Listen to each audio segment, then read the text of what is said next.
Yeah, as I mentioned in the email, the class log, what I wanted to do today for the in-class session is basically, go through the in-class assignments with you guys.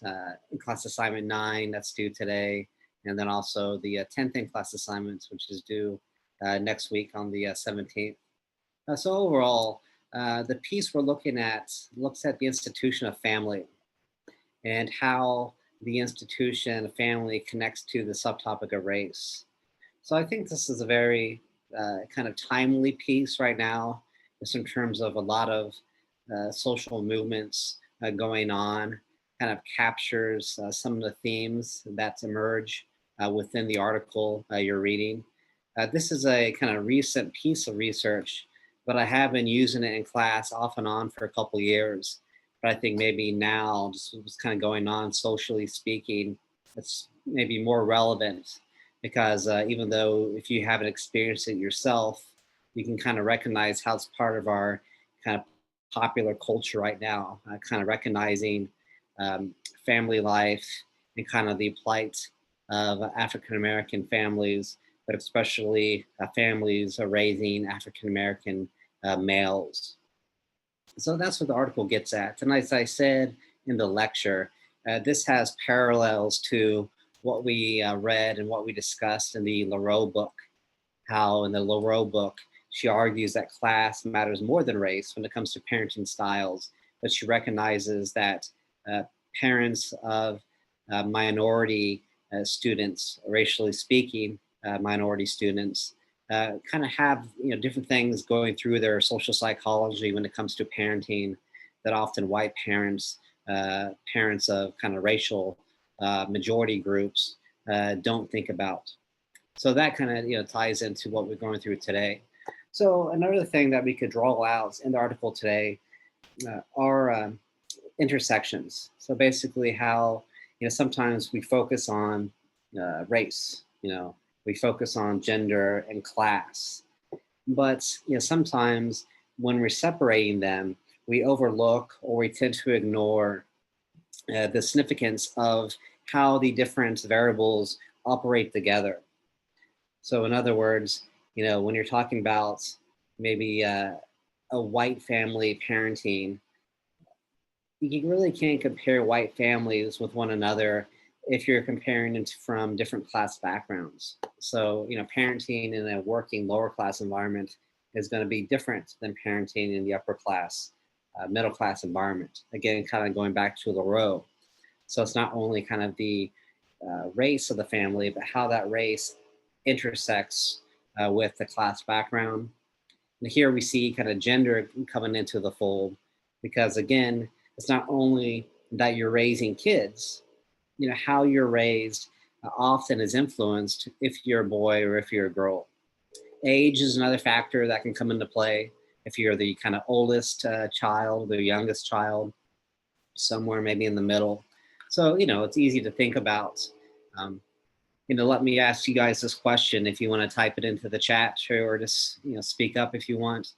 Imagine you're raising twins, and the twins are, a girl and a boy. Do you think maybe a parent will approach parenting the kids differently based upon their sex? Would you be parenting the girl differently than the boy, or perhaps you're just parenting them the same way as your kids? What do you guys think about that?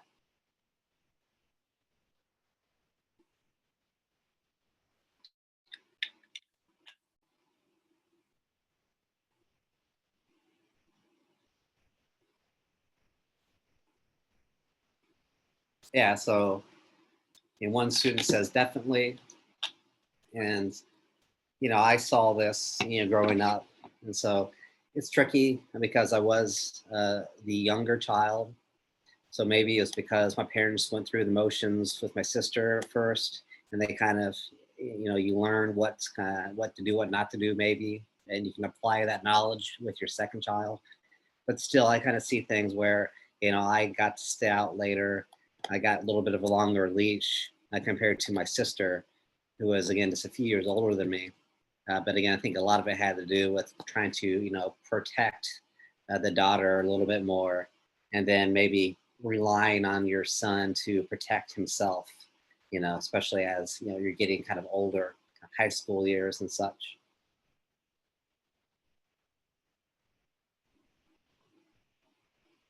So somebody else says, you actually have twin brothers.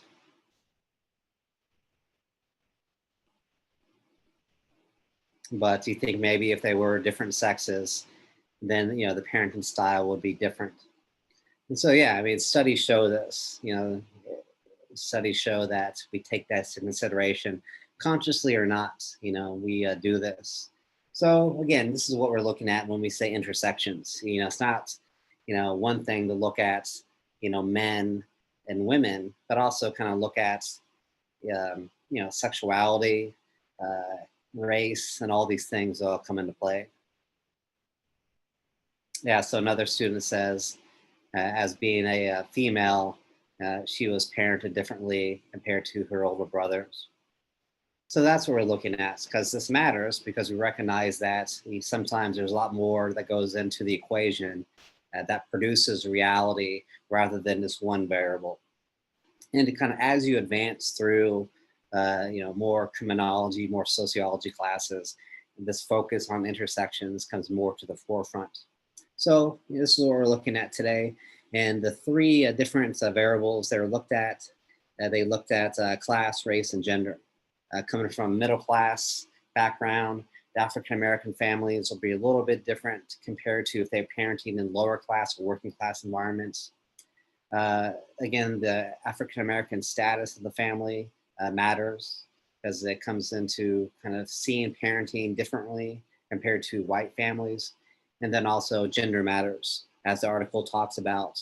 It matters in terms of if you have a daughter or if you have a son when it comes to parenting your kids, your African-American kids. The son is kind of seen as being kind of a more delicate child to raise, just in terms of the social environment in which they're living their lives compared to African-American daughters.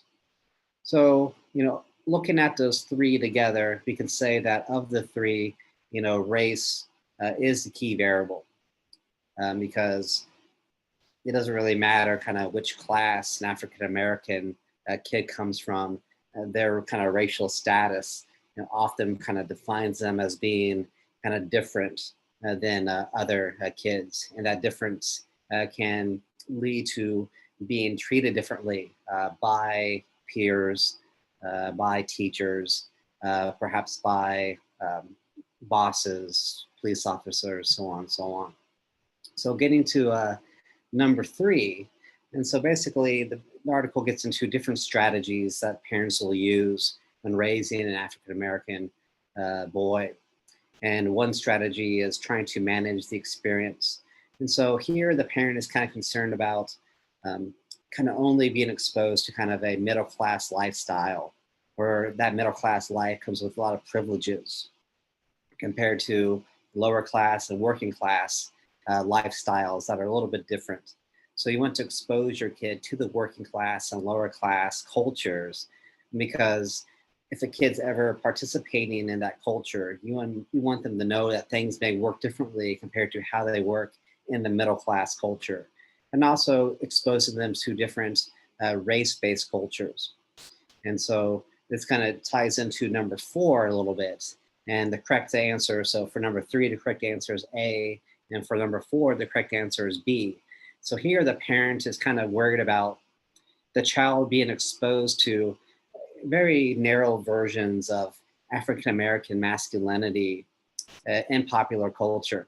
So as I say in the lecture, typically the African-American male is portrayed only in a few different ways in terms of kind of the artist, whether it be a musician or an actor or the athlete.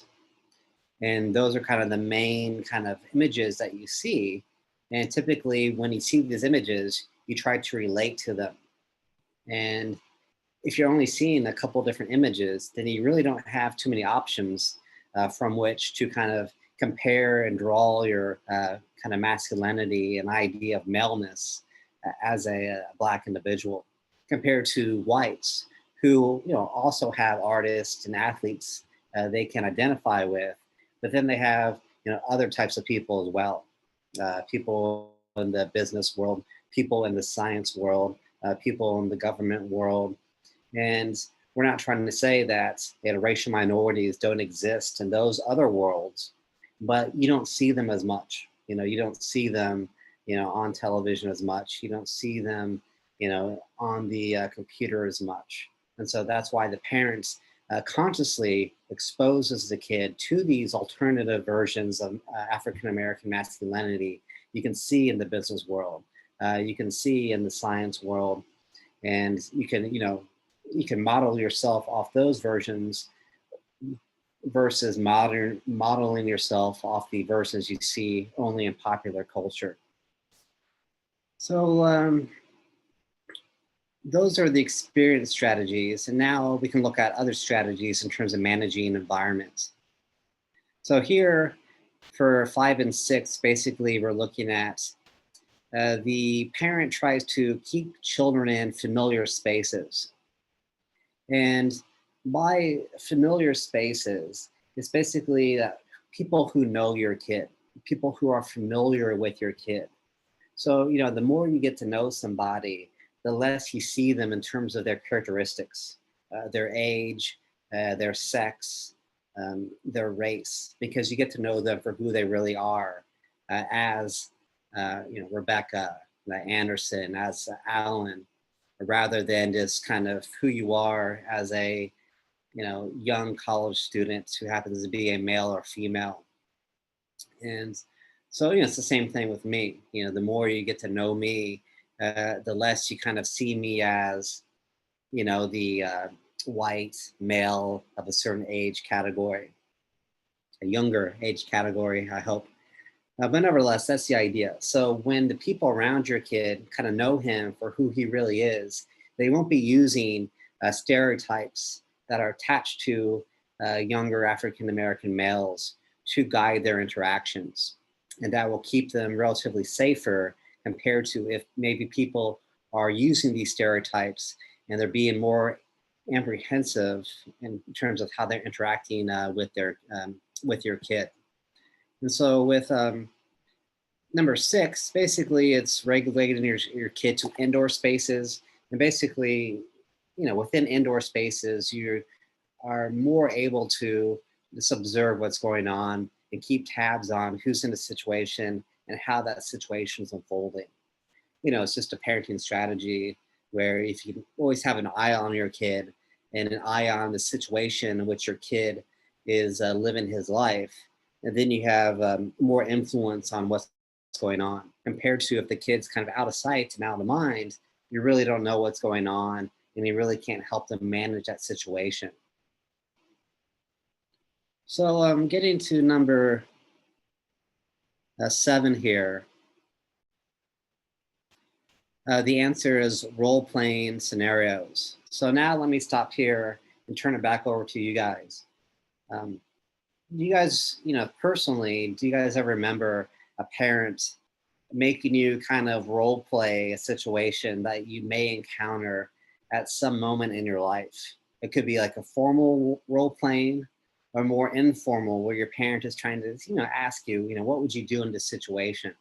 So did you guys ever go through any type of scenario where a parent is kind of asking you to think about, what you would do, what you wouldn't do in a situation? Yeah, when I first started driving. Okay. So when you started driving, what was the occasion that, you kind of went through? So like my mom, like she would like make me watch videos and like would tell me like what to do if I ever get stopped by the cops, because like I'm one of those people. When I was younger, I was scared of the cops, so like she would tell me like calm down, breathe, Mhm. uh like turn your radio off, and then like just talk in a nice manner with them and try to like not to make a lot of moves. And then when like the first day I got my license, she told me like a good place that I should put my license so that like I wouldn't have to reach for it far. Yeah, I mean, that's exactly kind of what the article is getting at. And, you know, I've never I never got, directly taught anything about that. Maybe indirectly from like watching this TV and stuff, you would, maybe learn, but, I never, had this kind of, conversation that often, African American parent has with their kids, and especially with their male kids, with their boys.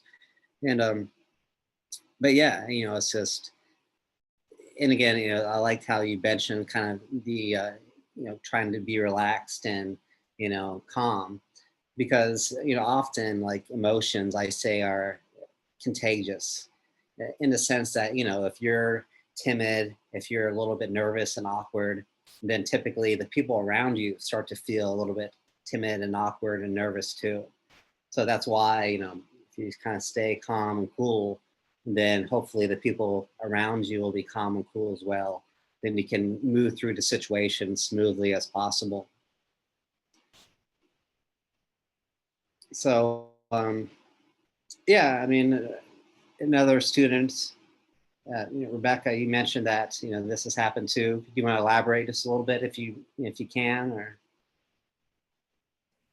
It was mainly because I would get frustrated very easily and get angry at people if they didn't, like, answer quickly or, like, understand what I was trying to say, so my parents always put me in those kinds of situations and taught me how to, like, calm down and just figure out how to handle myself appropriately Yeah. when I was younger.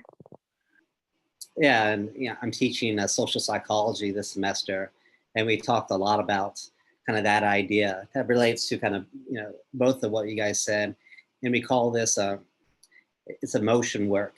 So typically, we kind of don't really think about emotions as being part of behavior, but a lot of kind of what you do has not only kind of that cognitive element, kind of knowing what to do and how to do it, but also kind of an emotional foundation as well. How people expect you to act emotionally when you're doing something, how you're expected to act emotionally. And a lot of this is sometimes insincere, meaning that, if a student asks me, like, what are your office hours? You know, Emotionally speaking, I get a little bit, the best word that comes to mind, I get a little bit pissed off. Just like, come on, you can read my syllabus. We talked about this, but that's kind of, I'm not supposed to demonstrate that emotion. So basically, I kind of suppress those negative emotions, and then I'll say, hey, let me help. So the emotion work is basically insincere and kind of showing this kind of positive emotion. So, I'm caring, and in reality, what I really feel is like, come on, you're in college, you should be able to find my office hours by yourself. So, it's just interesting to think about emotions and behavior, and the expectations we have of people when it comes to the emotions they show or they don't show. And sometimes when we're displaying emotions or not displaying emotions, they can be sincere or insincere. So it's some interesting research that kind of ties into what we're talking about. So nevertheless, just to kind of touch on the last few questions, number 8 gets into managing the image of the individual. So again, the behaviors, how you're acting, how you're not acting, the clothing, how you speak, all these things are kind of taken into consideration. So the answer is D, all the above, when the parenting is parenting the child. Kind of what you guys both talked about, so your behaviors, what to show, what not to show, but also clothing, what's appropriate to be worn and not worn in situations. And then your speaking ways, the tone, the language you're using. Are you using slang or jargon?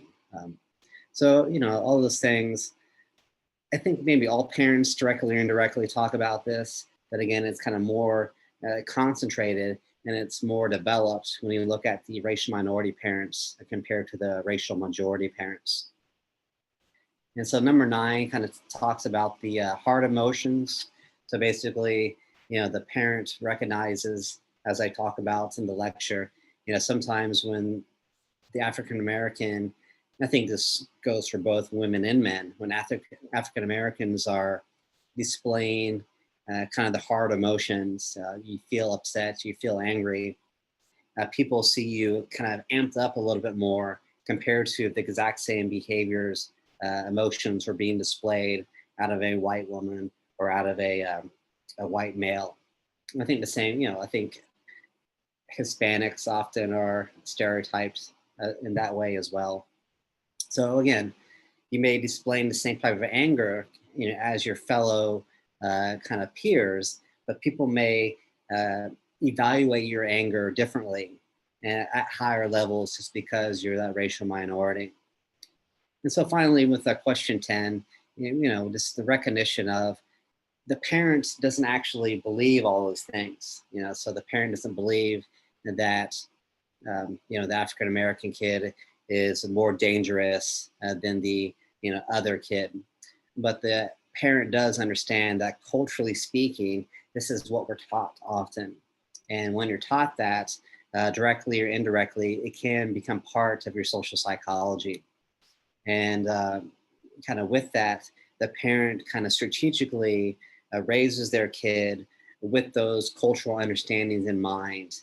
Although they don't endorse them, they use those understandings to try to do their best job as possible when raising their kid.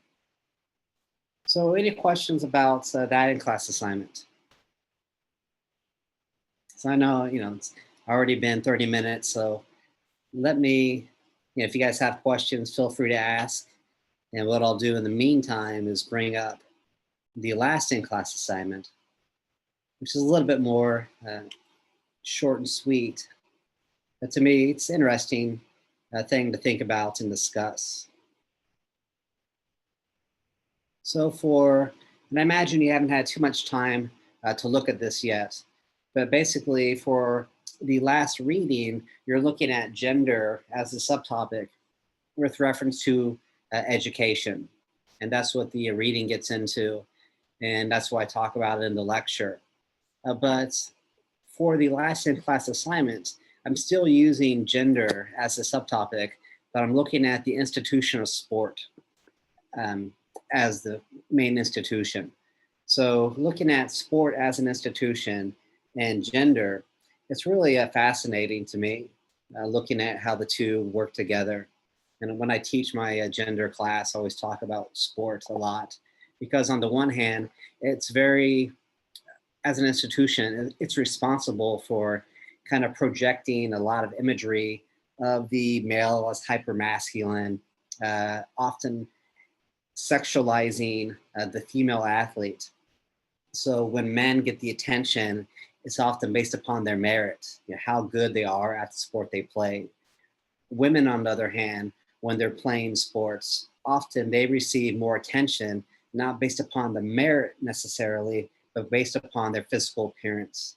So in other words, you'll see hockey players, football players that get the attention, and they get it not because they're the best looking athlete, but because they're the best at what they do, athletically speaking. But on the other hand, sometimes you see this a little bit blurred with female athletes who are exceptional at what they do when you're doing it at a high level.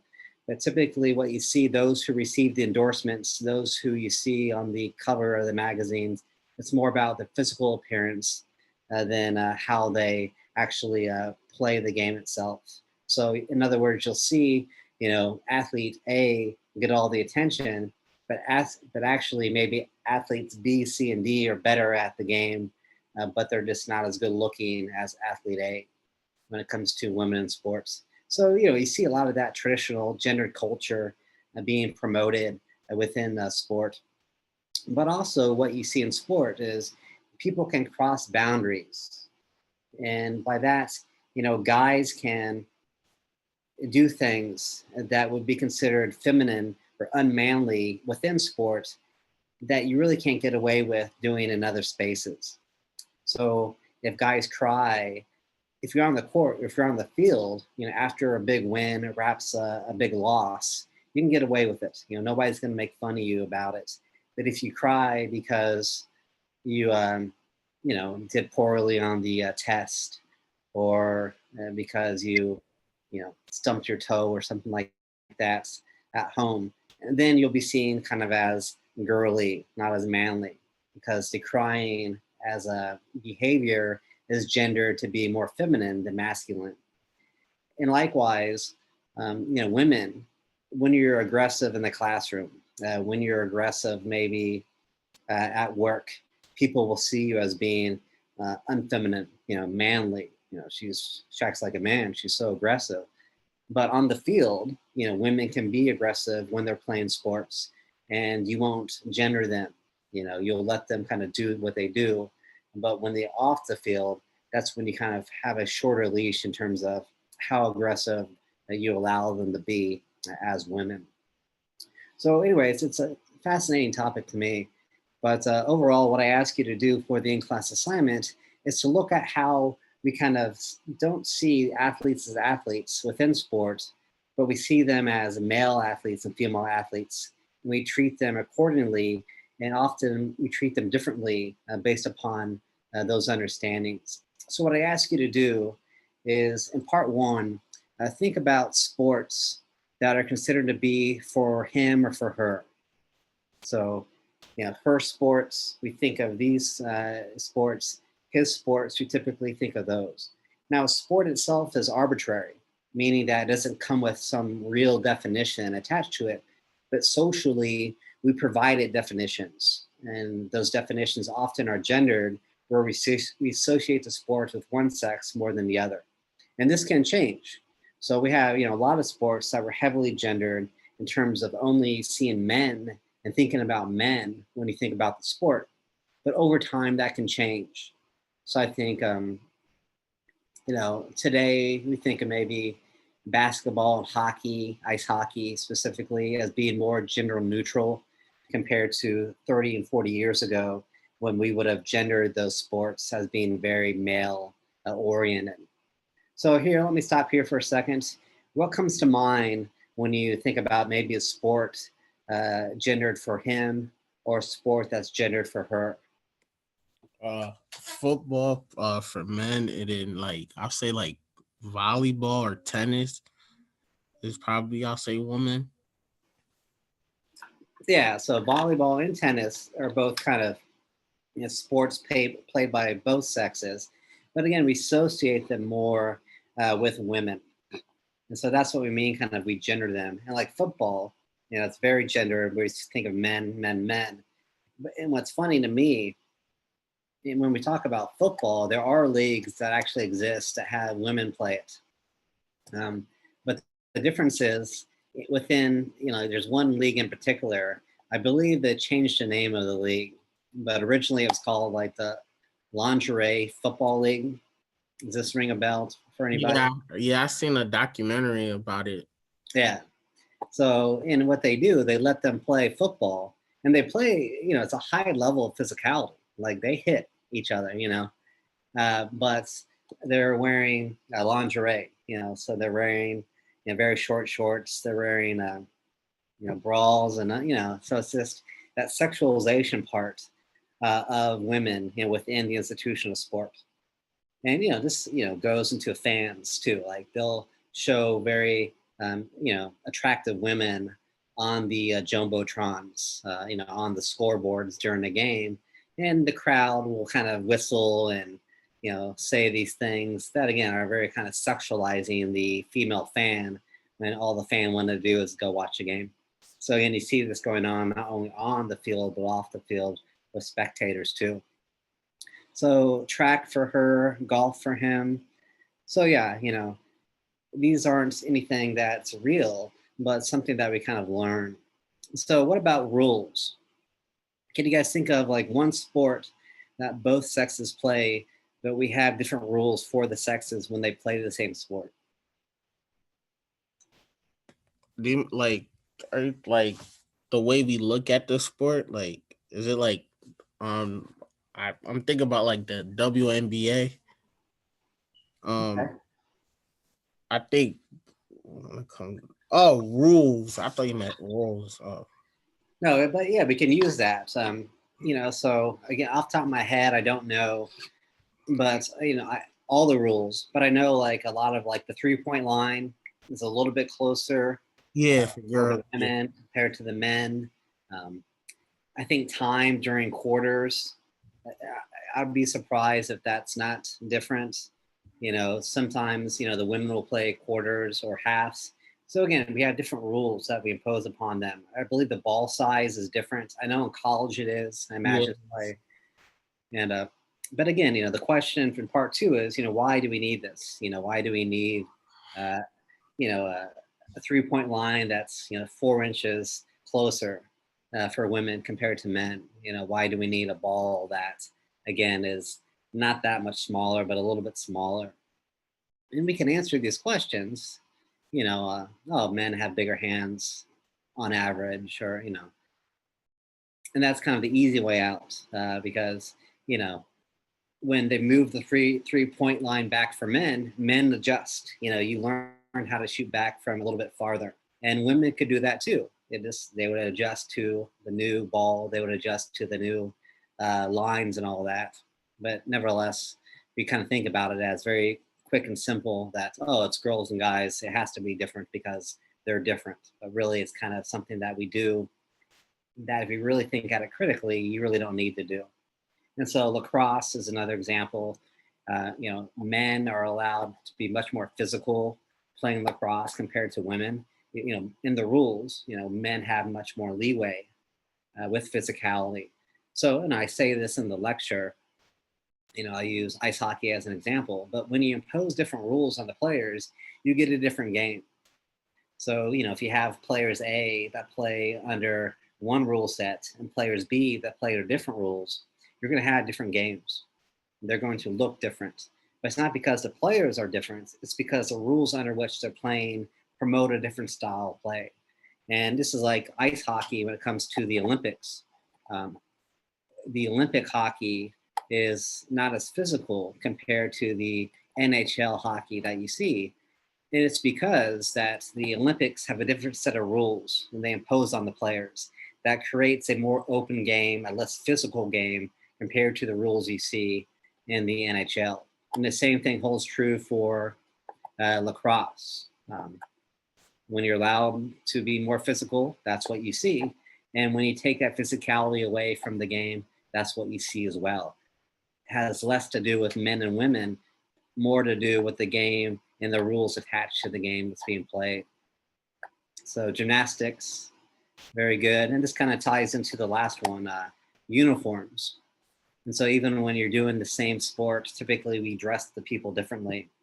And I think, gymnastics is a good example of that. Lacrosse, the women have much more protective gear compared to the men. Track and field, again, you dress the athletes differently. And volleyball came up earlier, tennis.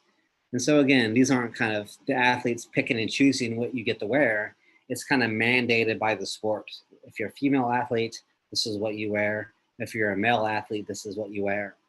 So any other sports you can think of that you kind of dress the players differently based upon the sex of the player? I'll probably say figure skating.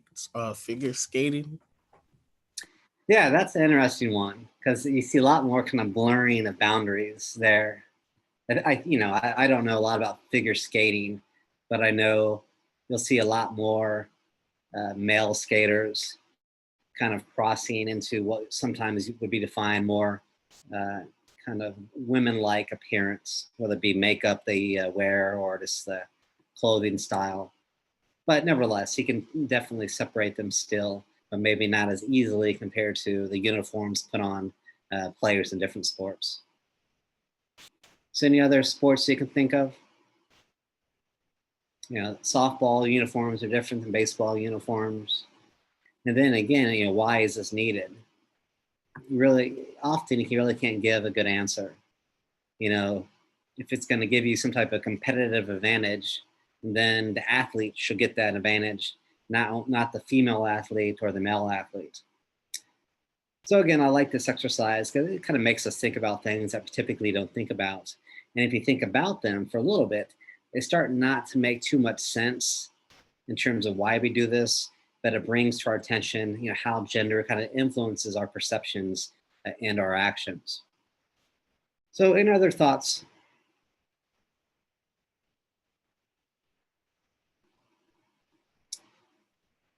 Well, yeah, again, I like doing this. So thanks for showing up today. And I have my 2:30 Zoom I'm going to do. So, I'll kind of let you guys go now and I'll get ready for that. But again, thank you for this. And as we're getting close to the semester, we only have a few of these live sessions left. So hopefully I'll see you guys again soon and enjoy your weekend. Bye. Thank you. Thank you. See you guys. Thank you. Have a good one. You too.